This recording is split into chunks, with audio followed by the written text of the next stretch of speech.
మాస్టర్తో మాటామంతి కార్యక్రమానికి స్వాగతం. నేను మీ మాస్టర్ దుర్గాప్రసాద్. ఈరోజు మనతో పాటు 21st century IAS academy chairman Krishna Pradeep గారు ఉన్నారు. సార్ నమస్కారం sir.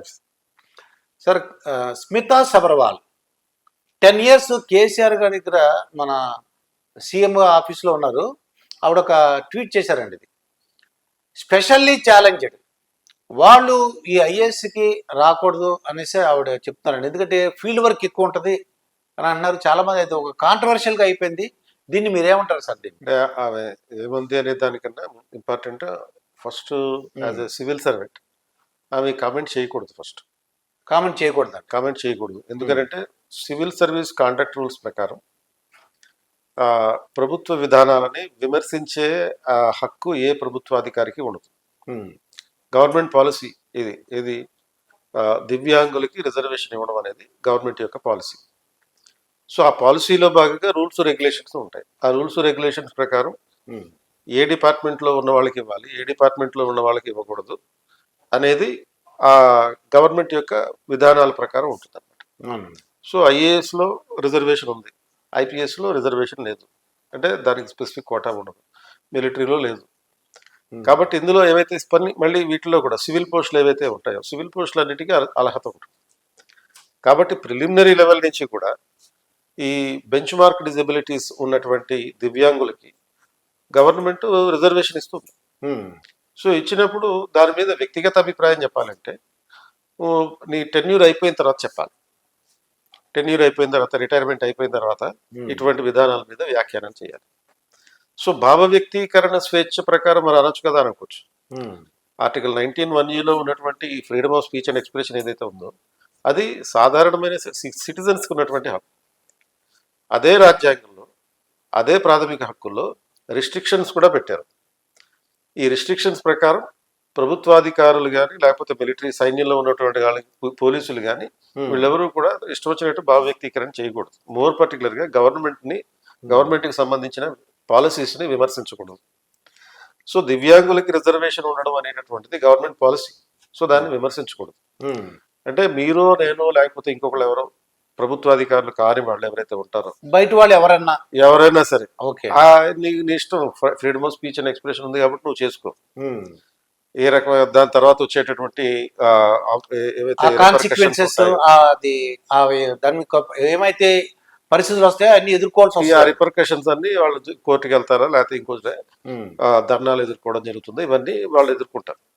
But as a government employee అది కూడా ఐఏఎస్ లాంటి పొజిషన్లో ఉండి ఆల్మోస్ట్ ఒక 20 సంవత్సరాల పాటు సర్వీసులో ఉన్నటువంటి ఆమె ఇలాంటి కామెంట్స్ చేయడం అనేది సివిల్ సర్వీస్ కాంట్రాక్ట్ రూల్స్ ప్రకారం అయితే యాక్సెప్టబిలిటీ కాదు. ఎందుకలా చేస్తుందంటారు? మరి ఆవిడకి అన్ని అంత సీనియర్ ఆఫీసర్ కదా, మీరు చెప్పిన 20 years వర్క్ సీనియారిటీ ఉంది, ఎందుకు అలా చేస్తుంటారంటారు? ఎందుకు చేస్తుంటారంటే అది మామూలు ఏదో ఒక ట్విట్టర్ ఉంది, ట్విట్టర్ వేదిక ఏదైనా చేయొచ్చు అనేటటువంటి ఒక ఒపీనియన్ పబ్లిక్ లో ఈ మధ్యకాలంలో ఉంటుంది. కాబట్టి ఎవరో ఏమనుకుంటూ చేసిందో మరి ఏమిటో తెలియదు మనకి. అంటే బాలలత మేడం అని చెప్పి ఆవిడ ఒక ఉన్నారండి. ఆవిడ ఏం చెప్పారంటే, మీరు విత్డ్రా చేసుకోండి, క్షమాపణ చెప్పండి, లేదంటే మీ మీద యాక్షన్ తీసుకుంటాము అని చెప్తున్నారండి ఆవిడ.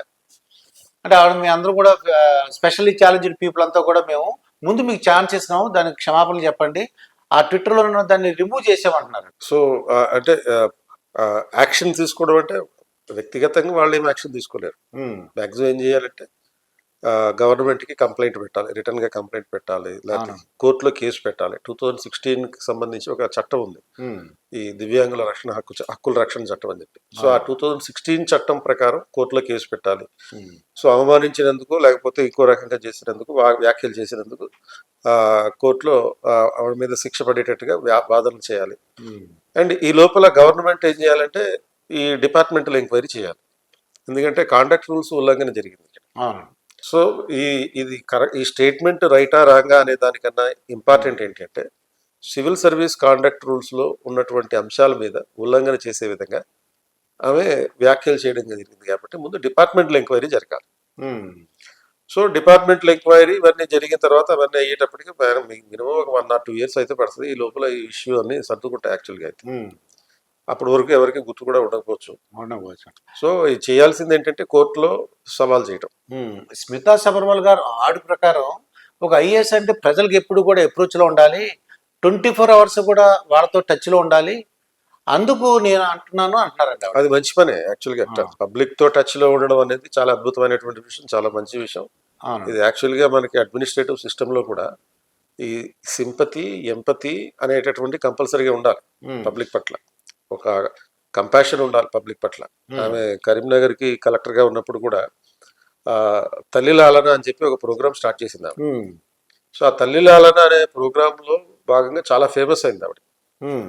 ఆ టైంలోనే మనకి మీరు అన్నట్టుగా కేసీఆర్ గారు కానీ లేకపోతే కేటీఆర్ గారు కానీ ఆవిడ చేస్తున్నటువంటి పనులు బాగా అప్రిషియేట్ చేశారు. ఉమ్. సో వాళ్ళు అధికారంలోకి వచ్చిన తర్వాత ఆమె అడిషనల్ సెక్రటరీగా సీఎంఓలోనే తీసుకున్నారు. అవునండి. సో పబ్లిక్లో ఆమె పాపులారిటీ ఉంది. అవునండి. బట్ పబ్లిక్లో అనుసంధానంగా ఉండడం అంటే డెరగేటరీ స్టేట్మెంట్స్ చేయడం అయితే కాదు. ఉమ్. అంటే అవమానకరంగా ఇతరులను మాట్లాడేటట్టుగా, లేకపోతే హక్కుల్ని, కొంతమంది అణగారిన వర్గాల యొక్క హక్కులను ఉల్లంఘించే విధంగా, భావోద్వేగాలు దెబ్బతీసే విధంగా, ఉమ్. ఆర్ సివిల్ సర్వీస్ కాండక్ట్ రూల్స్ ని కలిగించే విధంగా మాత్రం మాట్లాడకూడదు.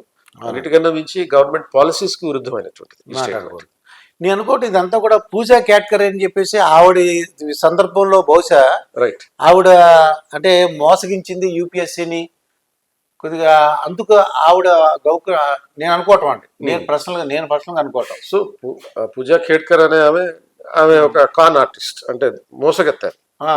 ఎందుకనంటే ఆమె దివ్యాంగురాలు కాదు, కానీ నేను దివ్యాంగురాలు అని చెప్పి ఆ. సర్టిఫికెట్ ప్రొడ్యూస్ చేసింది కాబట్టి ఆవిడ విషయంలో ఏమి ఇష్యూ కాదు. అది ఉమ్. ఏమన్నా స్టేట్మెంట్ ఇచ్చుంటే ఆవిడ గురించి ఇవ్వాలి. ఉమ్. ఓవరాల్ గా జనరలైజ్ స్టేట్మెంట్స్ అనేది కరెక్ట్ కాదు. అవును. ఇది మొత్తం దివ్యాంగులకి రిజర్వేషన్ ఉండకూడదు సివిల్ సర్వీసెస్ లో, ఐఏఎస్ లో, ఇవన్నీ అది కరెక్ట్ గా. అవును. ఇప్పుడు ఆమె చేసింది అయితే అంటే సిరీస్ ఆఫ్ మోసాలు చేసింది, 1-2 కాదు. ఉమ్. ఎవరు పూజా ఖేడ్కర్ అని. ఏమేం చేసింది సార్ మోసాలు మీకు తెలిసినంత వరకు? నాకు తెలిసినంత వరకు, పేపర్లో చదివినంత వరకు, అంటే న్యూస్ పేపర్లో చదివిన దాని ప్రకారం, ఓకే, ఆమె తన ఐడెంటిటీని మార్చేసింది, తన ఫాదర్ పేరు మార్చేసింది, తర్వాత ఈవెన్ తన ఫోన్ నెంబరు, తన ఈమెయిల్ ఐడి అన్నీ మార్చేసి more than the required attempts ఇవ్వడం జరిగింది అన్నమాట. అంటే ఇప్పుడు సపోజ్ సివిల్ సర్వీస్ అపియర్ అవ్వాలంటే జనరల్ కేటగిరీ అభ్యర్థులకి 6 సార్లు అటెంప్ట్ ఉంటుంది, ఓబీసీ అభ్యర్థులకి 9 సార్లు అటెంప్ట్ ఉంటుంది, అండ్ బెంచ్ మార్క్ డిజబిలిటీస్ ఉన్నటువంటి వాళ్ళకి 9 సార్లు ఉంటుంది. ఎస్సీ ఎస్టీలకి అయితే లిమిట్ లేదు, అప్ టు ఏజ్ ఆఫ్ 37 వరకు అపియర్ అవ్వచ్చు ఎవ్రీ ఇయర్. సో ఈమె ఫస్ట్ ఓబీసీ అనే పేరుతోటి ఎగ్జామ్ రాసింది.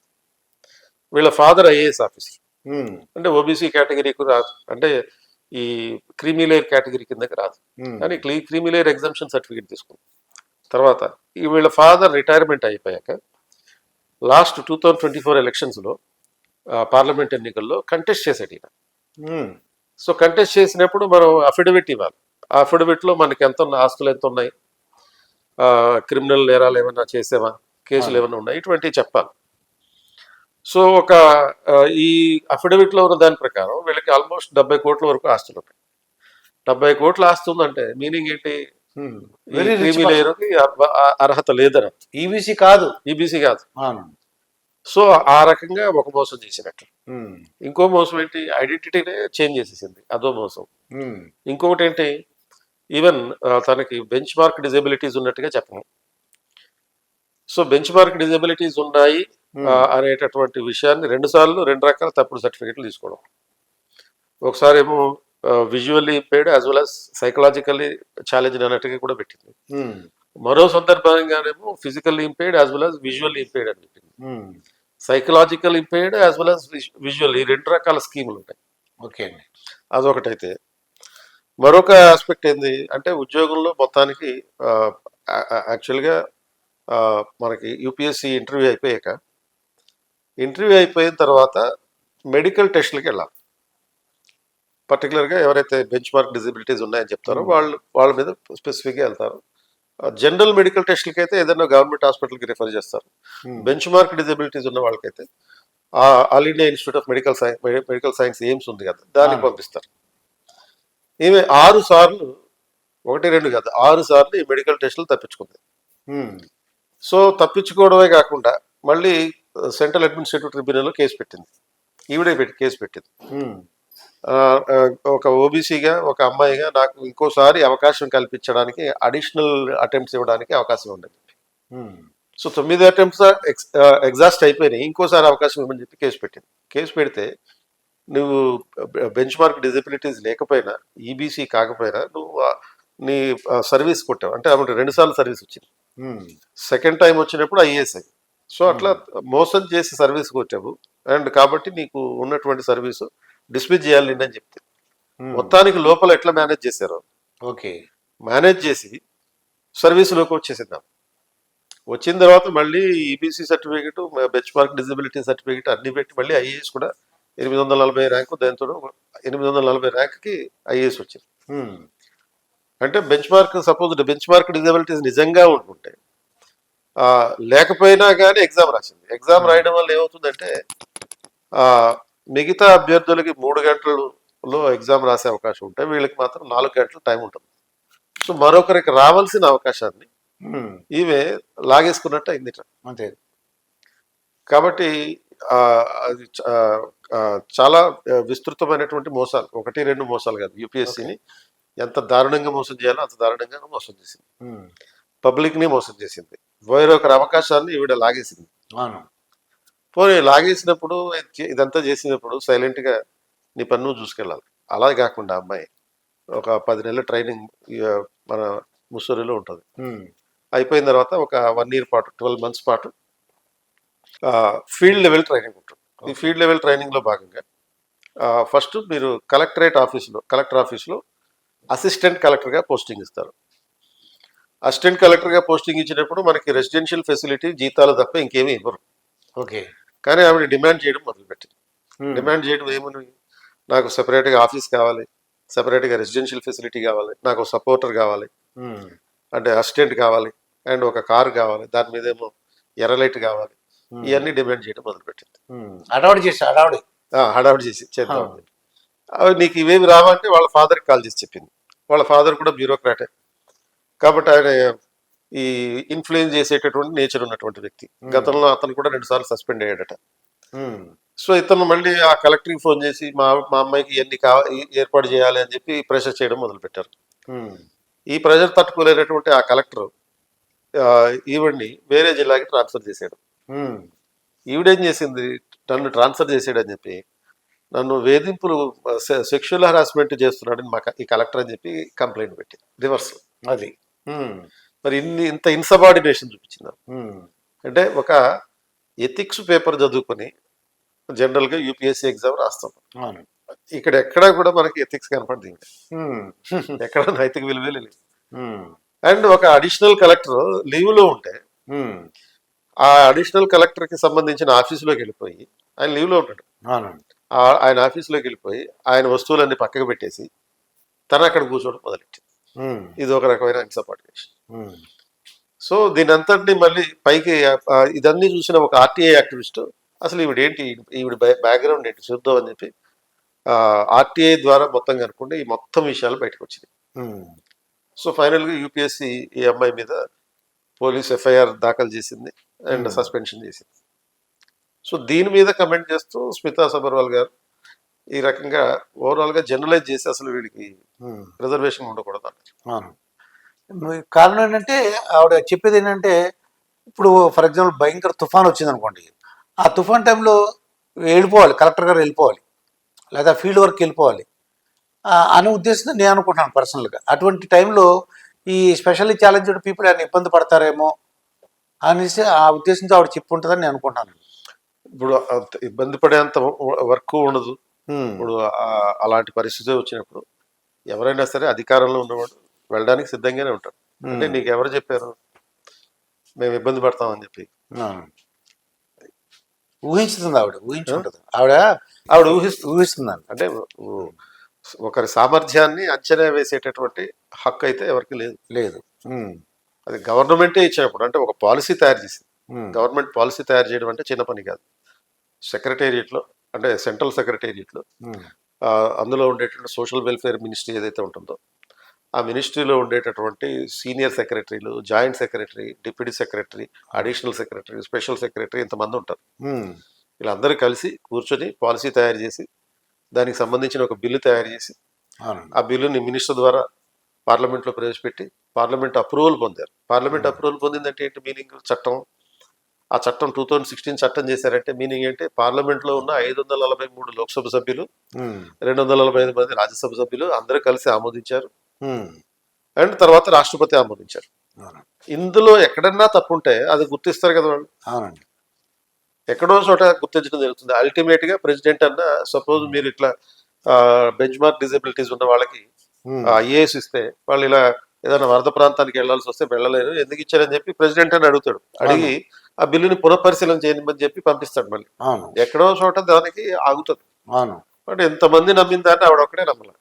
అది అంటే జనరల్గా ఏమంటారంటే అంటే కొన్ని మేధావర్గం ఏమన్నారంటే ఈ స్మితా సబర్వాల్ తను చెప్పిన దానికి ఎక్కడన్నా అంటే ప్రూఫ్ ఉందా, ఏదన్నా సైంటిఫిక్ ప్రూఫ్ ఏమైనా ఉందా, ఏదైనా వాళ్ళు ఏమన్నా సర్వే చేసిందా, అలా చెప్పుంటే బాగుండేది కదా వాళ్ళు అంటారు.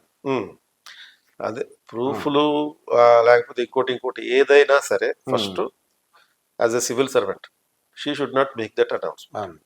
ప్రూఫ్లు ఉన్నా కానీ అది ఆవిడ చెప్పకూడదు. మరి ఎవరు చెప్పాలి?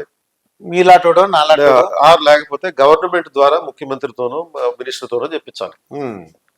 దానికి సంబంధించిన చట్టం చేయాలి.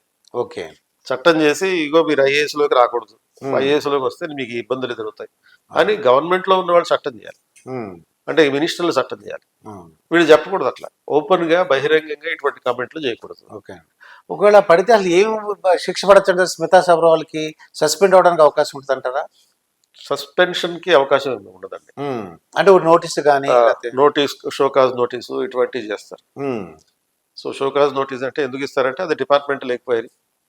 మీరు అంటే అది కూడా కేంద్ర ప్రభుత్వం చేయాలి. ఏమన్నా ఐఏఎస్ల మీద డిసిప్లినరీ యాక్షన్ తీసుకోవాలంటే స్టేట్ గవర్నమెంట్ కి అవకాశం లేదు. స్టేట్ గవర్నమెంట్ మాక్సిమం ఏం చేయొచ్చు అంటే తాత్కాలికంగా విధులకు హాజరు కాకుండా సస్పెండ్ చేయొచ్చు. ఆ స్థాయిలో ఒక ఐఏఎస్ ఆఫీసర్ సస్పెండ్ చేయాలంటే అది చాలా పెద్ద నేరం అయి ఉండాలి. మామూలు స్టేట్మెంట్లకి అది పెద్దదే. ఆ ఎదుటి వ్యక్తి యొక్క భావోద్వేగాలని దెబ్బతీయడం అనేది వాళ్ళ పర్స్పెక్టివ్ లో అది చాలా పెద్ద నేరమే. కానీ ఇది లీగల్ గా చూస్తే మాత్రం శిక్షించదగినంత స్థాయిలో ఉన్నటువంటి నేరం కాకపోవచ్చు. ఓకే, ఇప్పుడు పూజా క్యాట్గర్ ఉంది కదా, ఆవిడకి ఏం పడచ్చు అంటారు? తను జైలు పడచ్చు అంటారు? వాళ్ళ మదర్ కూడా గన్ పెట్టి బెదిరించింది అంటారు రైతుని. వాళ్ళ మదర్ కి అది ఒక రకమైన శిక్ష. అంటే ఇల్లీగల్ గా ఆర్మ్స్ క్యారీ చేసినందుకు దానికి సంబంధించిన మినిమం 7 ఏళ్ళు జైలు శిక్ష పడవచ్చు. ఆ తర్వాత ఎక్స్టర్నల్ ఇన్ఫ్లుయెన్స్ తీసుకురావడం, అంటే వాళ్ళ ఫాదర్ తోటి ఇన్ఫ్లుయెన్స్ చేయించడం. ఓకే, తర్వాత behaving like a con artist, అంటే మారువేషం వేసుకుని మోసం చేసే ప్రయత్నం చేయడం. తర్వాత డైరెక్ట్ గా మోసానికి పాల్పడడం. ఇటువంటి అన్ని కలిపి ఈ అమ్మాయి కూడా ఒక 3 years నుంచి ఒక 7 years వరకు జైలు శిక్ష పడే అవకాశం ఉంది. ఇమీడియట్ గా అయితే విధుల నుంచి సస్పెండ్ చేశారు. ఓకే, క్రిమినల్ యాక్షన్ తీసుకుని యూపీఎస్సీ కనుక చాలా సీరియస్ గా తీసుకుంటే, అంటే ఆల్రెడీ దీన్ని యూపీఎస్సీ సీరియస్ గానే తీసుకుంది కాబట్టి వెంటనే ఎఫ్ఐఆర్ నమోదు చేశారు కనుక ఆ కేసు కంటిన్యూ అవుతుంది.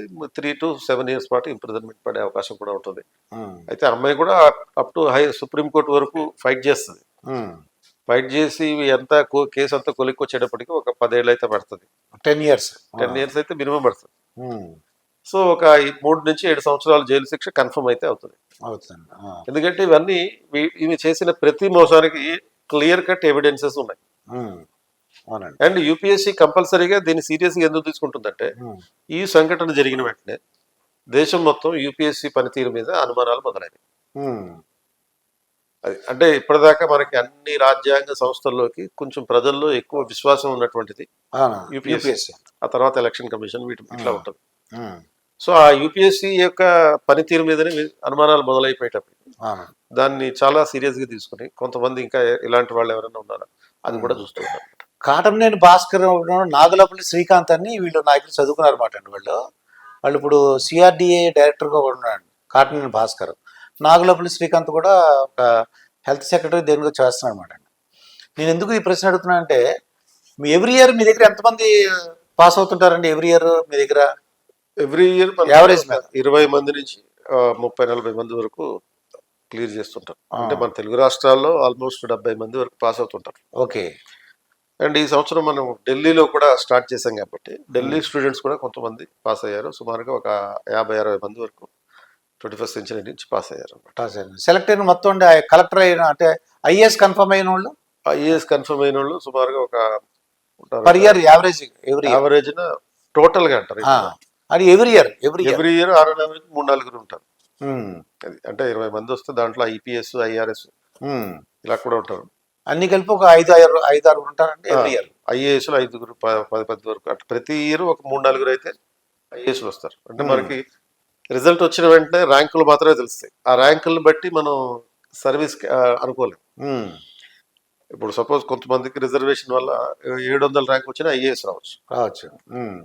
అంటే మొదటి మొత్తం ఐఏఎస్ పోస్టులు 136 వరకు ఉంటాయి ఎవ్రీ ఇయర్. అందులో ఒక 60 పోస్టులు ఓపెన్ కేటగిరీలో ఉంటాయి. ఫస్ట్ 60 ర్యాంకులు వచ్చిన వాళ్ళకి వస్తాయి. ఓకే అండి. తర్వాత SC ST BC bench mark disabilities ఈ మిగతా 60 పోస్టులు ఉంటాయి. ఓకే అండి. సో అందులో కొంచెం ర్యాంకు 700 800 వచ్చినా కానీ ఐఏఎస్ రావడానికి అవకాశం ఉంటుంది. ఓకే అండి. ఇక ఎప్పుడు లేని విధంగా ఆంధ్రప్రదేశ్లో ఐఏఎస్లు, ఎందుకంటే మిమ్మల్ని అడిగా ఈ ప్రశ్న, మీరు ఎన్ఎల్ఐ సర్వీస్ పెట్టి కోచింగ్ సెంటర్ 2003లో పెట్టాం. 2003 21 ఇయర్స్ అయింది. 20 సంవత్సరాలు అయింది. 21 ఇప్పుడు 21వ సంవత్సరం. 21st సెంచరీ మీరు కరెక్ట్ గా అయింది. నేను 21st సెంచరీ కూడా మంచి పేరు పెట్టారు. నేను 21st ఇయర్స్ అంటే 21 ఇయర్స్ అయిందండి. ఎప్పుడు లేని విధంగా ఆంధ్రప్రదేశ్లో ఐఏఎస్ల మీద చాలా బ్యాడ్ నేమ్ వచ్చింది సార్. ఎప్పుడు లేదు ఇంత బ్యాడ్ నేమ్. మొన్న 2019 2024 చాలా బ్యాడ్ నేమ్ వచ్చింది. మీరు విన్నారా సార్ అదేమన్నా? రకరకాల పొలిటిసైజేషన్ ఆఫ్ బ్యూరోక్రసీ. అంటే ఈ అధికారులపై రాజకీయ నాయకుల ప్రభావం అనేది గణనీయంగా పెరగడం. అంటే ఏం చేస్తారు, ఒక అధికారి అంటే ఒక మినిస్టర్ తనకి ఏదైనా ఒక పర్సనల్ చాయిస్ ఇది గురించి ఏదైనా చెప్తాడు. చెప్పినప్పుడు ఇది కరెక్ట్ కాకపోవచ్చేమో సార్ అని చెప్పి ఐఏఎస్ అతని దగ్గర ఉండి ఐఏఎస్ చెప్తాడు. అంటే నేను చెప్పిన మాటని నువ్వు కాదంటావా అని చెప్పి అతను ట్రాన్స్ఫర్ చేస్తారు. ఇది ఎందుకు ఈ గొడవ ఎందుకులే అని చెప్పి ఏం చేస్తారు, మినిస్టర్ ఏం చెప్తే ఎస్ మినిస్టర్ అంటారు. ఓకే, సేఫ్ గేమ్ ప్లే చేస్తారు. అప్పుడు ఏమవుతుందంటే ఈ పొలిటిసైజేషన్ కారణంగా ఇల్లీగల్గా, అన్కాన్స్టిట్యూషనల్గా, ఇమ్మోరల్గా, అనెథికల్గా జరిగేటటువంటి కార్యకలాపాలన్నింటినీ ఈ అధికారులు సపోర్ట్ చేయాల్సి ఉంటుంది. అప్పుడు ఆటోమేటిక్గా న్యాచురల్గా ఇప్పుడు సపోజ్ రిషికొండ లాంటి ఇష్యూ ఉందనుకోండి, అధికారుల మద్దతు లేకుండా అధికారులు చెప్పుండొచ్చు, ఐఏఎస్ అధికారి చెప్పుండొచ్చు. ఏమని చెప్పాలి, ఈ కొండను పగలగొట్టకూడదు, సస్టైనబుల్ డెవలప్మెంట్ ఇది ప్రమాదకరం అని చెప్పి చెప్పుండాలి. బట్ చెప్తే ఏమవుతుంది, ట్రాన్స్ఫర్ చేస్తారు. నా మాటే కాదంటావా అని చెప్పి ట్రాన్స్ఫర్ చేస్తారు. సో కాబట్టి ఆ ట్రాన్స్ఫర్ని అవాయిడ్ చేయడానికి మీరు చెప్పింది కరెక్ట్ అంట. ఇప్పుడు డి సత్యనారాయణ గారు ఎవరైనా ఒక చీఫ్ సెక్రటరీ స్థాయి అధికారి ఉండే, ఆయనకి ముఖ్యమంత్రి స్థాయిలో ఉన్నటువంటి ముఖ్యమంత్రి గారు అప్పుడు ఏం చెప్పారు, విశాఖ స్టీల్ ప్లాంట్ ఉంది, ఆ స్టీల్ ప్లాంట్ స్థానంలో క్యాపిటల్ సిటీ కడదామని చెప్పారు. అది ఎలా తీసేస్తావు, అది నీది కాదు ఫస్ట్, అది సెంట్రల్ గవర్నమెంట్ది, దాన్ని ఎట్లా తీసేస్తావు అని చెప్పి, దానికి కుదరదు, దానికి సంబంధించి ప్రొసీజర్లు చాలా ఉంటాయి, అది అయ్యే పని కాదు, మోరల్ కాదు, ఎథికల్ కాదు, లీగల్గా కూడా కుదరదు అని ఆయన చెప్పే ప్రయత్నం చేస్తే ఏమైంది, ఆయన రిటైర్మెంట్ అవ్వాల్సి వచ్చింది. సో నిష్పక్షపాతంగా ఉంటే రాజకీయ నాయకులకి నచ్చదు, అది పక్షపాతంగా ఉండాలి.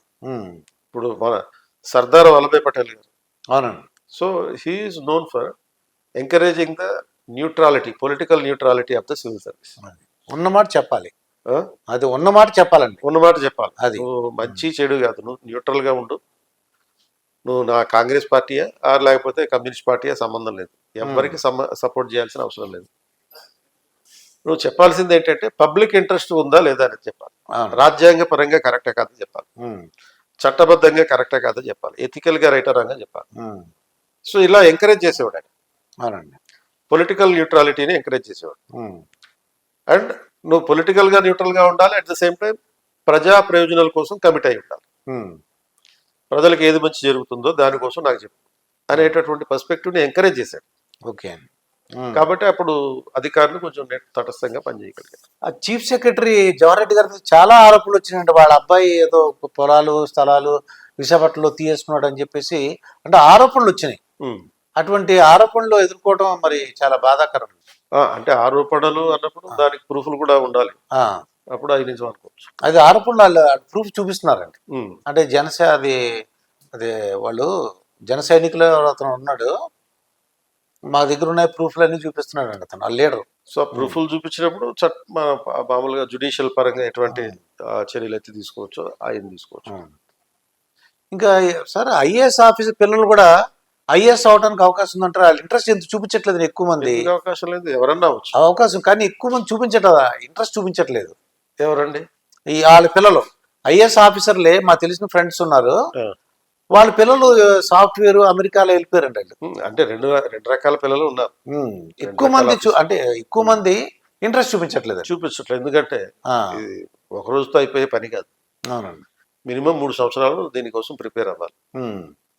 అంటే ఫస్ట్ ఇయర్లోనేమో ఆ ఎగ్జామ్ గురించి తెలుసుకోవడానికి, సెకండ్ ఇయర్లోనేమో ఎగ్జామ్ తెలుసుకున్న దాన్ని చదవడానికి, థర్డ్ ఇయర్లో ఎగ్జామ్ రాయడానికి. 1 ఇయర్ ఎగ్జామ్ సైకిలే ఉంది. అవునండి. సో ఇప్పుడు వస్తున్న జనరేషన్లో ఏంటంటే విదేశీ సంస్కృతి ఇష్టం. అవునండి. ఎందుకంటే రిలేటివ్గా ఇది వీళ్ళు ఐఏఎస్ల పిల్లలు, అబవ్ మిడిల్ క్లాస్ పిల్లలు ఉంటారు. అవునండి. సో వీళ్ళకి మంచి లగ్జరీ లైఫ్ కోరుకుంటారు. అదే ఒక వర్గం ఉంటుంది అలా. ఓకే. సో వాళ్ళు ఇంజనీరింగ్ చేసి విదేశాలకు వెళ్ళిపోయి అక్కడ చదువుకోవడం జరుగుతుంది, అక్కడ ఉద్యోగాలు తీసుకుంటారు. ఇంకో వర్గం వాళ్ళ తల్లిదండ్రులను చూసి ఇన్స్పైర్ అయ్యేవారు. దాంట్లో 10% ఉంటారండి. 10% అంటే ఉండేది. ఇదైతే మిగతా 90% వాళ్ళు 90% వెళ్ళిపోతున్నారు. సో ఆ 10% మీ పేరెంట్స్ ఇచ్చే సపోర్ట్ తోటి వాళ్ళు కూడా స్వతహాగా ఉండాలి. వాళ్ళు చదవాలంటే స్వతహాగా అయితే ఫస్ట్ ఉండాలి. అవునండి. సరే, ఫణి హనుమంత్ అని ఒక ఐఏఎస్ ఆఫీసర్ సార్ ఆయన. వాళ్ళ అబ్బాయి ఫణి హనుమంతు ఒక ఐఏఎస్ ఆఫీసర్ గారి అబ్బాయి, హెచ్ అరుణ్ కుమార్ గారి అబ్బాయి అనమాట. వీడు ఏం చేశాడు, ఒక తండ్రిను కూతురు వాళ్ళ దాంట్లో విన్నారా సార్ మీరు?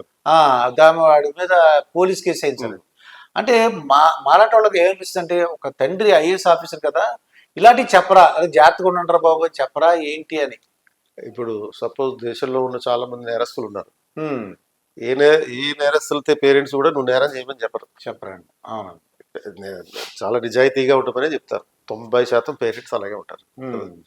సో వీళ్ళు కూడా అలాగే అనుకున్నారు, నిజాయితీగా ఉంటాడని అనుకున్నారు, నేరం చేస్తాడు అనుకోలేదు. వాడి క్యారెక్టర్ అట్లా ఉంది. సో అదేదో ఫన్ అనుకున్నాడు అతను. ఫన్ అనుకున్నా 10 మందికి ఆనందం కలిగించేది అనుకున్నాడు. అండ్ పబ్లిక్ లో కూడా ఉన్నటువంటి వాళ్ళు అదే పద్ధతిలో ఉన్నారు చాలా మంది. అంటే ఆ లైవ్ వీడియో చూస్తున్న వాళ్ళు దాన్ని ఇష్టపడ్డారు. యాక్చువల్గా అలాంటి కామెంట్స్ చేయడం అనేది ఇష్టపడ్డారు.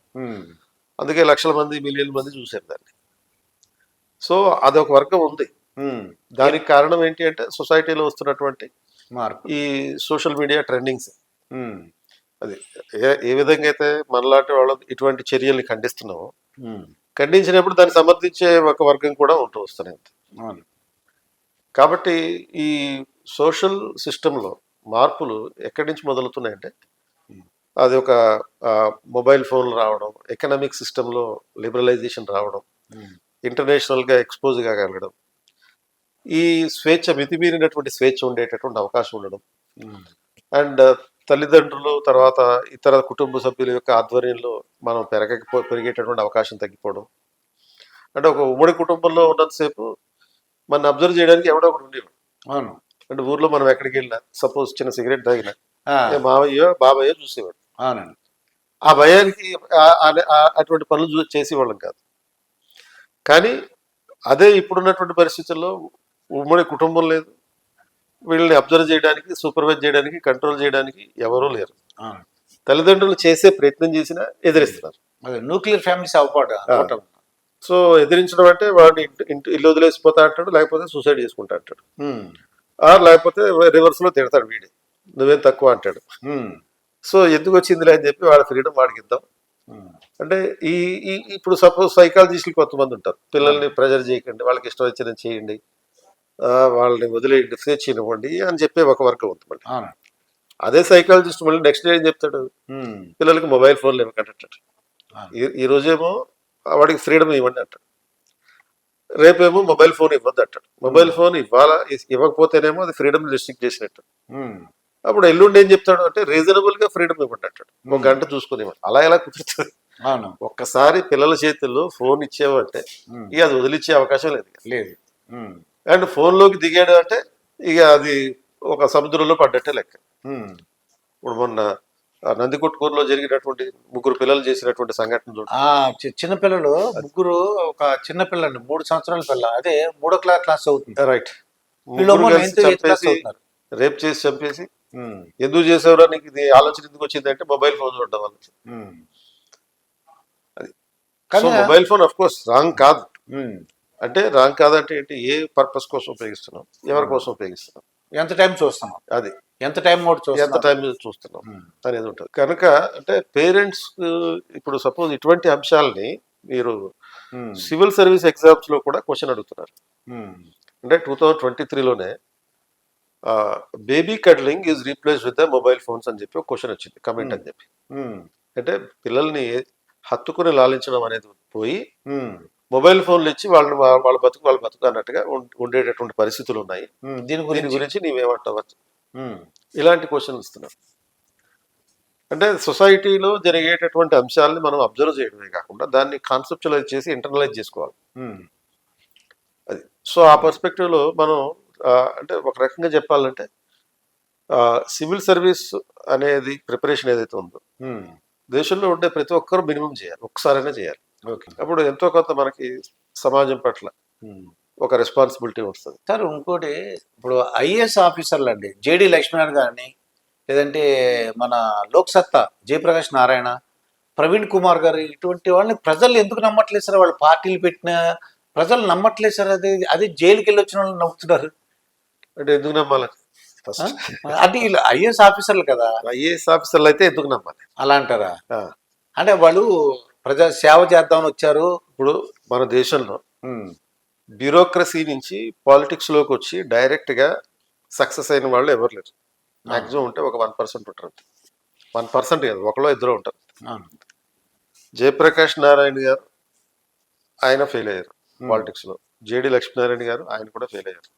అంటే నాకు పర్సనల్ గా వాళ్ళంతా చాలా గౌరవం. అవును. ప్రవీణ్ కుమార్ గారు ఉమ్, ఆయన అంటే కూడా నాకు చాలా గౌరవం, బట్ ఆయన ఫెయిల్ అయ్యారు. ఉమ్. అంటే అది మన ఎందువల్ల ప్రజలు నమ్మట్లేదు ఏంటని? ఇప్పుడు ఇండియాలో పొలిటికల్ ఒపీనియన్ అనేది స్ట్రైట్ ఫార్వర్డ్ ఉండాలి. ఉమ్, ఇండియాలో కాదు, ప్రపంచంలో ఎక్కడైనా సరే స్ట్రైట్ ఫార్వర్డ్గా పొలిటికల్ ఒపీనియన్ చెప్పాలి. కానీ ఐఏఎస్ అధికారులకి వాళ్ళ ఉద్యోగం కాలం అంతా కూడా, అండ్ ఇన్ఫ్యాక్ట్ ప్రిపేర్ అయ్యేటప్పుడు కూడా బ్యాలెన్స్డ్గా ఉండడం అనేది అలవాటు అవుతుంది. ఉమ్. స్ట్రైట్ ఫార్వర్డ్ ఉండదు అయితే. ఉండదు. ఓకే. బ్యాలెన్స్డ్ అంటే అయితే నువ్వు పొలిటికల్గా ఒక లెఫ్టిస్ట్ ఐడియాలజీ ఉండు, ఉమ్, ఆర్ రైటిస్ట్ ఐడియాలజీ ఉండు. బట్ ఈ బ్యూరోక్రసీలో ఉండేవాళ్ళు ప్రిపరేషన్ అప్పటి నుంచి కూడా ఏం చెప్తారు, వాళ్ళకి బ్యాలెన్స్డ్గా ఉండాలి, ఉమ్, రాజకీయ నాయకులతోటి అనుబంధం లేకుండా తటస్థంగా ఉండాలి. ఆ ఒపీనియన్, ఆ యాటిట్యూడ్ అనేది డెవలప్ అయిపోతూ వస్తుంది. అది ఓకే. ఇప్పుడు నువ్వు రాజకీయాల్లోకి వచ్చిన తర్వాత కూడా అదే అప్రోచ్లో ఉంటారు, ఉమ్, స్ట్రైట్ ఫార్వర్డ్గా ఉంటారు. ఉండదు. అప్పుడు పబ్లిక్ అది కనెక్ట్ కాదు. అది ఉమ్, అది ఇప్పుడు సపోజ్ పవన్ కళ్యాణ్ గారు పార్టీ పెట్టినప్పుడు ఉమ్. కాంగ్రెస్ హటావో దేశకో బచావో అని స్ట్రైట్ ఫార్వర్డ్ అని చెప్పేసి అవును. ఓకే. పబ్లిక్ ఇమీడియట్ గా దాన్ని అటెన్షన్ క్యాచ్ అయింది. ఉమ్, ఆయన చెప్పాలంటే ఆయన అఫిడవిట్ ప్రకారం ఆయన 10th క్లాస్ మాత్రమే చదివింది, అవునండి. ఆయన ఇచ్చిన అఫిడవిట్ ప్రకారం. ఉమ్, మరి వీళ్ళు పిహెచ్డీలు, పీజీలు, ఒక ఆయన డాక్టర్ గారు ఉమ్, పెద్ద పెద్ద చదువులు చదివారు. అవును. కానీ ఎందుకు కనెక్ట్ కాలే? పబ్లిక్ అటెన్షన్ క్యాచ్ చేసే విధంగా వీళ్ళ స్టేట్మెంట్లు ఉండవు. ఉండవు. ఓకే. పబ్లిక్ కి కోరుకునేది ఏంటంటే ఉమ్, మొహం మీద కొట్టినట్టు చెప్పండి. విషయం డైరెక్ట్. చెప్తే అది ఇమీడియట్ గా ఎంటర్ అవుతారు. ఉమ్, అది. So hello AP, by by YCP అని చెప్పి మళ్ళీ ఇంకోసారి స్ట్రైట్ అంటాడు. అది. అనగానే పబ్లిక్ అది క్యాచ్ అయ్యింది. ఉమ్, పబ్లిక్ డాన్స్ ఆడిచ్చాడు ఆయన అవును. ఆ మాట చెప్తే, ఆ కొటేషన్ చెప్పి ఉమ్, ప్రజలు ఊగారు అతనికి. అవును. సో అలా ఎప్పుడైతే నువ్వు మాస్ పబ్లిక్ కి అటాచ్ అయ్యే విధంగా మాటలు చెప్తావు, ఉమ్, కేసీఆర్ గారు ఆయన పబ్లిక్ మాట మాట్లాడతారు, స్ట్రైట్ ఉంటుంది అనమాట, ఓకే. డొంకు తిరుగుడు ఉంటుంది, ఉమ్, స్ట్రైట్ ఫార్వర్డ్. ఉమ్, గౌరవంగా ఉండాలి, ఉమ్, గౌరవించాలి, ఏమండి అనాలి, ఇటువంటి ఏం లేవు. ఒరే అంటాడు, తిడతాడు, ఆ, పబ్లిక్ కనెక్ట్ అవుతాడు. అదే. ఉమ్, సో బ్యూరోక్రాట్స్ కి ఆ బిహేవియర్ పోదు. పోదన్నమాట. నీట్ గా ఇనిషియేట్ చేసుకోవాలి, ఉమ్, ఎండ్లో తిరగకూడదు. ఇలా వర్కౌట్ కాదు కదా ఇండియన్ పాలిటిక్స్. ఓకే. వాళ్ళు జైలుకు వచ్చినా, నేరాలు చేసినా వాళ్ళనే ఇష్టపడతారు అన్నమాట. అది ఇప్పుడు నేరగ్రస్త రాజకీయాలు, ఉమ్, క్రిమినలైజేషన్ ఆఫ్ పాలిటిక్స్ చదువుకున్న వాళ్ళందరూ ఖండిస్తారు దాన్ని. ఓకే. కానీ మళ్ళీ ఓటేసేది ఎవరికి? ప్రజలు ఆ నేరం చేసిన రిప్రజెంటేటివ్స్కే కదా. అవును. ఇప్పుడు హరీష్ రావు గారు ఉన్నారు, ఉమ్, సూపర్ పాపులర్ లీడర్, అద్భుతమైన పాపులారిటీ, అందరికన్నా పెద్ద పాపులారిటీ ఉన్న లీడర్. ఉమ్, కానీ ఆయన ఇంటికి వెళ్తే మీరు ఫస్ట్ మీకు అన్నం పెడతాడు ఆయన. ఉమ్, రోజు ఒక 200 మంది 300 మంది ఆయన ఇంటికి వెళ్తారు. ఆ 200 మందికి అన్నం పెడతాడు. ఆ తర్వాతే నీ సమస్య ఏంటో చెప్పమంటాడు. ఉమ్, ఇంత అద్భుతమైనటువంటి పర్సనాలిటీ ఉన్నటువంటి వ్యక్తి. ఆయన ఎమ్మెల్యేకి గెలిచాడు. రాష్ట్రంలో అందరు ఎమ్మెల్యేల కన్నా ఎక్కువ మెజార్టీతో గెలిచాడు. ఉమ్, కానీ ఆయన మీద క్రిమినల్ కేసులు ఉన్నాయి. అది అంటే ఒక క్రిమినల్ బ్యాక్గ్రౌండ్ ఉన్నటువంటి పొలిటీషియన్ గానే పరిగణించాలి అతను. ఉమ్, సో మరి ఎవరో దాన్ని ఎలక్ట్ చేసుకుంటుంది? ఎవరు? పబ్లిక్. అవునండి. అంటే people without the support of the people అవును. Criminal cannot win the election. చదువుకోవడం, నేను ఐఏఎస్ అయి ఉండడం, ఐపీఎస్ అయి ఉండడం, యూత్లో పాపులారిటీ వస్తుంది. బట్ ఆ యూత్ ఓటేరు. అదే. ఉమ్, సో ఓటేసేటటువంటిది మళ్ళీ వీళ్ళకే, ఈ మాస్ లీడర్లకే వేస్తారు. అవును. అది పవన్ కళ్యాణ్ కూడా స్టార్టింగ్ లో ఉమ్, నిజాయితీ ఎన్నికలు, జీరో బడ్జెట్ ఎన్నికలు ఇలాంటివి మాట్లాడినప్పుడు ఓటేయలేదు. ఉమ్, అది ఎప్పుడైతే మాస్ ఓరియంటేషన్ లో మాట్లాడటం మొదలు పెట్టాడో అప్పుడు ఓటేశారు. ఓకే. మీకు ఈ ఆంధ్రప్రదేశ్ ఎలక్షన్ వరకు ఈ కూటమి ఫామ్ అయిందండి ఆంధ్రప్రదేశ్లో. ఈ పవన్ కళ్యాణ్ రోల్ ఏమనిపించిందండి మీకు? ఎలాగా మీకు మీ మాటలో వినాలందండి నాకు. యాజ్ యూజువల్ ఈయన అవెంజర్స్ లో ఐరన్ మ్యాన్ లాంటాడు. ఆ నలుగురు అవెంజర్స్ లో ఐరన్ మ్యాన్ లాంటాడు. ఎందుకంటే he's the deciding factor anyway, అందరూ అనేటట్టుగానే మొత్తం ఎన్నికల్లోకి ఇప్పుడు 2019లో పోటీ చేసినప్పుడు 13 సంవత్సరాలు 14 సంవత్సరాలు ఉన్నటువంటి పిల్లలు ఉండేవారు. అప్పటి నుంచి వీళ్ళు ఈ టీనేజ్లోకి ప్రవేశిస్తున్నటువంటి వాళ్ళు పవన్ కళ్యాణ్ సినిమాలు చూస్తూ పెరిగారు. పవన్ కళ్యాణ్ హీరో అనేటటువంటి యాటిట్యూడ్ ఉన్నవాళ్ళు. ఈ 5 ఏళ్లలో వీళ్ళు ఓటు హక్కు వచ్చింది. ఈ 13-14 సంవత్సరాలు ఉన్న పిల్లలకి 5 ఏళ్ల పాటు చూస్తున్నారు, అతని పోరాటాన్ని చూస్తున్నారు, సినిమాలు చూశారు. సో ఈ ఓటు హక్కు వచ్చింది, 18 ఏళ్ళకి వచ్చింది, ఓటేసారు, వాళ్ళు ఓటేశారు.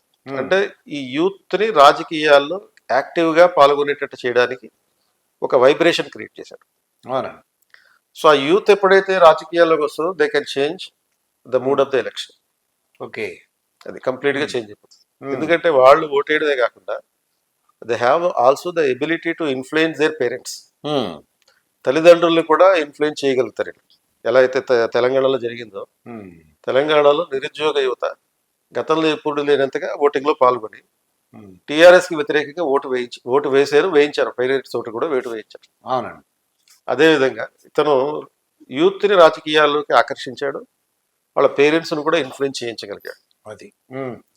అండ్ రెండోది, నువ్వు ఎన్ని సీట్లు ఇచ్చినా దానికే సర్దుకుంటాను అని సర్దుకున్నాడు. ఎక్కడ నెగ్గాలో ఆ స్కీమ్ లాగా. మూడోది, బీజేపీతో పొత్తు కట్టడానికి కావలసినటువంటి అన్ని ఏర్పాట్లు చేశాడు. బీజేపీతో పొత్తు లేకపోతే ఈ రకమైన పరిస్థితి ఉండేది కాదు. చాలా మంది మొదట బాధపడ్డారండి, అబ్బాయి బీజేపీతో ఎందుకు, ఇండివిజువల్ కూడా. కానీ అది ఒక స్ట్రాటజిక్, వ్యూహాత్మకమైనటువంటి నిర్ణయం. ఓకే. సో కాబట్టి ఈ ఫ్యాక్టర్స్ అన్ని పనిచేసినాయి. అన్నిటికన్నా ముఖ్యంగా చంద్రబాబు గారు అరెస్ట్ అవ్వడం అనేది అదృష్టం. ఆంధ్రప్రదేశ్ అదృష్టం, కూటమి అదృష్టం, ఆంధ్రప్రదేశ్ కూడా అదృష్టం. అదే ఆయన అరెస్ట్ అవడం వల్ల ఈయన ఇమీడియట్ జైలు దగ్గరికి వచ్చి చెప్పి అతని దగ్గరికి వెళ్ళి పరామర్శించారు. ఎవరు పరామర్శించారు చెప్పండి? భయపడ్డారు, మిగతా వాళ్ళందరూ భయపడ్డారు. అంటే పరామర్శించడానికి వస్తున్నప్పుడు వదిలేసి పట్టించుకోకుండా ఉంటే ఆయన దాన్ని ఆయన వచ్చేవాడు, చూసేవాడు, వెళ్ళిపోయేవాడు. కానీ ఏం చేశారు, నువ్వు రావడానికి వీల్లేదని చెప్పి అడ్డం పెట్టారు. దాన్ని యూజ్ చేసుకున్నాడు ఆయన. అది మహాత్మా గాంధీని సౌత్ ఆఫ్రికాలో ఉన్నప్పుడు రైలు నుంచి తోసేస్తే ఆయన ఊరుకోలేదు కదా, ఉద్యమం చేశాడు. ఈయన కూడా అది నేను విజయవాడ వెళ్తాను, రాజమండ్రి వెళ్తానంటే రానివ్వకపోతే ఏం చేశారు, ఆయన రోడ్డు మీద పడుకున్నాడు. ఆ విషయం తెలిసి మొత్తం అంతా జనం జామ్ అయ్యారు. That single night has change the future of the politics of. ఈ రోజు బడ్జెట్ లో చూసినట్లయితే మంచి మంచి మనకి ఎన్ని పథకాలు ఇచ్చారు, ఎంత నిధులు ఇచ్చారు, 55,000 కోట్ల రూపాయలు ఇచ్చారు. పోలవరం ప్రాజెక్ట్కి ఇచ్చారు, క్యాపిటల్ సిటీకి ఇచ్చారు. అవునండి. సో ఆంధ్రప్రదేశ్ కి ఇక అదృష్టం అనేది విపరీతంగా పెట్టినట్టు. అంటే డబుల్ ఇంజిన్ లాగా. డబుల్ ఇంజిన్ సర్కారు బీజేపీ లేకపోయినా అయినట్టు.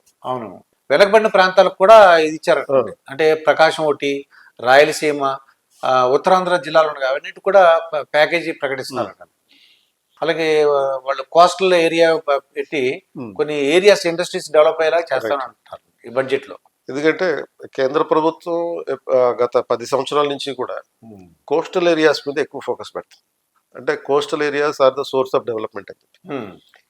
అంటే ఇప్పుడు సపోజ్ ఒక షిప్ బిల్డింగ్ ఫ్యాక్టరీ పెట్టచ్చు కోస్టల్ ఏరియా, అలాంటి ఒక ఇండస్ట్రీ పెట్టారంటే ఎన్ని లక్షల మందికి ఉపాధి వస్తుంది, ఎంత ఆర్థిక వ్యవస్థ డెవలప్ అవుతుంది. ఆంధ్రప్రదేశ్లో ఉన్న సహజ వనరులని ఆ అవకాశాలను ఉపయోగించుకునేటటువంటి ఆపర్చునిటీని గత ప్రభుత్వం కోల్పోయింది. యాక్చువల్లీ ఆపర్చునిటీ లాస్ట్ అని చెప్పాలి. ఈ ప్రభుత్వం కనుక దీన్ని ప్రాపర్గా ఉపయోగించుకొని ఆ కోస్టల్ ఏరియాను ఉపయోగించుకొని, ఎంత విస్తృతమైనటువంటి కోస్టల్ ఏరియా ఉంది, దాన్ని ఉపయోగించుకొని ఆ కోస్టల్ ఎకానమీని డెవలప్ చేయాలి. ఓకే, ఇక మీ స్టూడెంట్స్ ప్రతి సంవత్సరం సెలెక్ట్ అవుతారు సార్. బాగా సంతోషం కలిగిన సంఘటన ఉందా సార్? బాగా ఇంకా ఆ రోజు చాలా ఆనందపడ్డా, అటువంటి సంఘటన ఉందా బాగా సంతోషం? గోపాలకృష్ణ రోణికి సెలెక్ట్ అయినప్పుడు అతను, అవునండి, తెలుగు మీడియం నుంచి వచ్చినట్టు. తెలుగు మీడియంలో ఎగ్జామ్ రాసిన అతను. తెలుగు మీడియంలో ఎగ్జామ్ రాసి తెలుగు లిటరేచర్ పెట్టుకుని 11 ఏళ్ళు కష్టపడ్డాడు. 1-2 కాదు, 11 ఏళ్ళు కష్టపడి ఎగ్జామ్ రాసి సక్సెస్ అయ్యాడు. ఆల్ ఇండియా 3rd ర్యాంక్ వచ్చాడు. తెలుగు మీడియంతో all India 3rd rank. Really great. అది ఆ రోజు చాలా సంతోషం కలిగింది. అది బాధ కలిగిన సంఘటన సార్? బాధ కలిగిన సంఘటనలు ఎప్పుడన్నా, బాధ కలిగిన సంఘటనలు ఏదైనా జీవితంలో బాధ కలగడం అంటే ఇక ఆల్మోస్ట్ చాలా ఉంటాయి. అంత గుర్తుపెట్టుకుని అంత ఉండదు. ఓకే అండి సార్, ఇప్పుడు మంచి టాలెంటెడ్ పర్సన్ సార్, బాగా టాలెంటెడ్ పర్సన్, గ్యారంటీగా ఐఏఎస్ సెలెక్ట్ అవుతాడు, కానీ అతనికి డబ్బులు కోచింగ్ ఇవ్వడానికి ఎలా సార్? వాళ్ళు బేసికల్ గా ఇప్పుడున్నటువంటి అవకాశాల ప్రకారం మనకి సోషల్ మీడియా విస్తృతంగా పెరిగినటువంటి నేపథ్యంలో సివిల్ సర్వీస్ కోచింగ్ అనేది డెమోక్రటైజ్ అయిపోయింది. ఇప్పుడు మేమే ఉన్నాం, ఫ్రీ ఫర్ ఫీమేల్ అనే ఒక ప్రోగ్రామ్ పెట్టాం. ఫ్రీ ఫర్ ఫీమేల్ F3 అంటే అమ్మాయిలకి ఉచితంగా జనరల్ స్టడీస్ కోచింగ్ ఇస్తాం. జనరల్ స్టడీస్ యూపీఎస్సీకి సంబంధించి. సో అలాంటి ఆపర్చునిటీస్ వచ్చినప్పుడు ఉపయోగించుకోవాలి. సో రెండోది, గవర్నమెంట్ కూడా చాలా ప్రోగ్రామ్స్ ఇంప్లిమెంట్ చేస్తుంది. సెంట్రల్ గవర్నమెంట్ స్కీమ్స్ ఉన్నాయి, స్టేట్ గవర్నమెంట్ స్కీమ్స్ కూడా ఉన్నాయి. కాబట్టి అటువంటివి ఉపయోగించుకుని, అంటే ఇప్పుడు సపోజ్ ఈ గోపాలకృష్ణ రోడ్కి ఎగ్జాంపుల్ తీసుకోండి. అతను కూడా నిరుపేద నేపథ్యం నుంచి వచ్చినాడే, శ్రీకాకుళంలో ఒక మారుమూల గ్రామం నుంచి వచ్చినాడు. కానీ అతను ఎక్కడ కూడా ఓటమిని అంగీకరించలేదు. 1-2 సంవత్సరాలు లేట్ అవ్వచ్చు, 11 సంవత్సరాలు కష్టపడ్డాడు. ఒకవైపు టీచర్ ఉద్యోగం చేస్తూ సెలవులు ఇచ్చినప్పుడల్లా హైదరాబాద్ వచ్చి ప్రిపేర్ అయ్యి మళ్ళీ జాబ్లో జాయిన్ అవుతూ ఉండేవాడు, ఎగ్జామ్ రాస్తూ ఉండేవాడు. సో ఇట్లా ఎక్కడ కూడా అవకాశాలు ఉంటాయి, అవకాశాలని తెలుసుకోవాలి, తెలుసుకుని ఉపయోగించుకోవాలి. కొన్ని సపోజ్ రూరల్ డెవలప్మెంట్ ఇన్స్టిట్యూట్స్ లాంటి ఆర్గనైజేషన్స్ ఉన్నాయి, వాళ్ళు కూడా స్పాన్సర్ చేస్తారు. ఓకే, కొన్ని ఎన్జిఓ సంస్థలు ఉన్నాయి, ఆ ఎన్జిఓ సంస్థలు ఇచ్చే స్పాన్సర్షిప్ తీసుకోవచ్చు. సో వాటి ద్వారా కూడా మీరు ప్రిపరేషన్కి పెట్టుకోవచ్చు. సార్ ఇక్కడ ఇప్పుడు తల్లిదండ్రులకి వాళ్ళ అబ్బాయి కానీ వాళ్ళ అమ్మాయి కానీ ఐఏఎస్ సెలెక్ట్ అవుతాడు, అంత కెపాసిటీ ఉంది, క్యాలిబర్ ఉంది, ఇంట్రెస్ట్ ఉంది, ఎలాగా సార్ ఐడెంటిఫై చేసుకోవడం? ఆ పేరెంట్ ఎలా తెలుస్తుంటారు? పేరెంట్ ఐడెంటిఫై చేయగట్టం ఎలా అనేది, ఈ క్యాలిబర్ అనేది ఎవరైనా ఉంటుంది. ఆ పేరెంట్కి ఎలా తెలుసు? ఇంట్రెస్ట్ ఉంటే చాలు. మన పేరెంట్స్ చూసి కాదు, ముందు ఆ స్టూడెంట్ దగ్గర నుంచి ఆ ఆస్పిరేషన్ రావాలి. అది ఎలా ఐడెంటిఫై చేయగలరా పేరెంట్స్? పేరెంట్స్ ఐడెంటిఫై చేయడం కాదు, స్టూడెంట్ పేరెంట్స్ కి చెప్పాలి. ఓకే, స్టూడెంట్ ఆస్పిరెంట్ పేరెంట్ కి చెప్పాలి. ఇది ఐఐటి అంటే చిన్నప్పుడే, నేను అనేది చిన్నప్పుడే ఒక 8th 6th 7th లో ఉన్నాడు అనుకోండి, వీడికి ఆ కెపాసిటీ ఉంది, ప్రజల సేవ చేయించాలన్న పేరెంట్ ఎలా గ్రహించాలని? ఇప్పుడు ఇది ఒక ఎగ్జాంపుల్. ఇది ప్రజాసేవ అనేది అంతా ఒక కేవలం జనరల్ పబ్లిక్ లో ఉండే ఒక డూప్. అది అంటే నిజం చెప్పాలంటే చెప్పాలి, ఇది ఒక ఎగ్జామ్, ఇది పాస్ అవ్వాలా లేదా అనేటటువంటిది. దానికి కావాల్సిన యాటిట్యూడ్ యాప్టిట్యూడ్ ఉందా లేదా అనేది. యాటిట్యూడ్ ఉండాలి, కోరిక ఉండాలి, అభిరుచి ఉండాలి. సో ఇప్పుడు సపోజ్ స్కూల్లో 8th క్లాస్ 9th క్లాస్ చదువుతున్న పిల్లడు ఉన్నాడు, వాడు చదువులో 2nd క్లాస్ వస్తుంది, 2nd క్లాస్ మార్కులు వస్తున్నాయి, సినిమాలు చూస్తున్నాడు, టీవీలు చూస్తున్నాడు, తర్వాత న్యూస్ పేపర్ కూడా చదువుతున్నాడు, క్రికెట్ ఆడుతున్నాడు. క్రికెట్ టీవీలో వస్తున్నప్పుడు చూస్తున్నాడు. ఉమ్. పక్కింట్లో ఏదైనా ప్రాబ్లం వస్తుంటే అయ్యో అని చెప్పి బాధపడుతున్నాడు. ఇలాంటి బిహేవియర్ ఉంటే వాడు ఐఏఎస్ సూటబుల్. ఓ అది ఆ. అది అంటే ఏంది, ఒక విషయం మీద వాడు ఫోకస్ లేదు. ఓన్లీ మ్యాథ్స్ నేను చదువుతా, ఫిజిక్స్ చదువుతా అన్నట్లా. న్యూస్ పేపర్ చదువుతున్నాడు, ఆ, క్రికెట్ చూస్తున్నాడు, సినిమాలు చూస్తాడు, సినిమా చూస్తాడు.